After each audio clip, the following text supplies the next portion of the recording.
இஸ்லாத்தின் ஒளி பரவுவதற்கு முன் மக்கா நகரைத் தேடி வந்த ஒரு வாலிபன், தனது வீரத்தாலும் சொல்லாலும் வரலாற்றின் பக்கங்களில் அழியாத தடம் பதித்தவர். பத்ர் யுத்தத்தின் ஒரே குதிரை வீரர். அந்த சஹாபி யாரென்று உங்களுக்குத் தெரியுமா? அவருடைய பேருதான் மிக்தாத் இப்னு அம்ர் ரலியல்லாஹு அன்ஹு. யமன் தேசத்தின் பஹ்ரா குலத்தைச் சேர்ந்த இவர்கள் ஒரு கொலை பழியின் காரணமாக தனது இனத்தை விட்டு வெளியேறி மக்காவுக்கு வந்தார்கள். அங்கே அல்-அஸ்வத் என்பவரின் ஆதரவில் வளர்ந்ததால் மிக்தாத் இப்னுல் அஸ்வத் என்று அழைக்கப்பட்டார்கள். ஹிரா குகையிலிருந்து ஏகத்துவ முழக்கம் ஒலித்தபோது மிக்தாத் ரலியல்லாஹு அன்ஹு அவர்களுக்கு வெறும் 24 வயது மட்டும்தான். நபி அவர்களின் அழைப்பை ஏற்று பகிரங்கமாக தனது ஈமானை வெளிப்படுத்திய ஒரு சில சஹாபாக்களில் இவரும் ஒருவர். ஹிஜ்ரி 2ஆம் ஆண்டு பத்ர் போருக்கான மேகம் சூழ்ந்தது. முஸ்லிம்கள் இக்கட்டான நிலையில் இருந்த அந்த தருணம் நபி அவர்கள் பிரார்த்தனையில் மூழ்கி இருந்தார்கள். மிக்தாத் ரலியல்லாஹு அன்ஹு அவர்கள் நபி அவர்களுக்கு முன்னால் வந்து நின்றார்கள். வரலாறு இன்றும் போற்றும் அந்த வீரச் சொற்களை மொழிந்தார்கள். அல்லாஹ்வின் தூதரே, மூசா நபியின் சமூகத்தினர் அவரிடம் சொன்னது போல, நீரும் உம்முடைய இறைவனும் போய் போர் செய்யுங்கள்.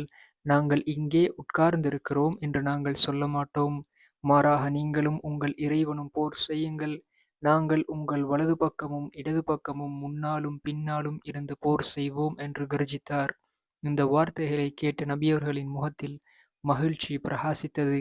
சுபஹா என்ற தனது குதிரையின் மீது அமர்ந்து இஸ்லாத்தின் முதல் குதிரைப்படை வீரராக பத்ர் களத்தில் போரிட்டார்.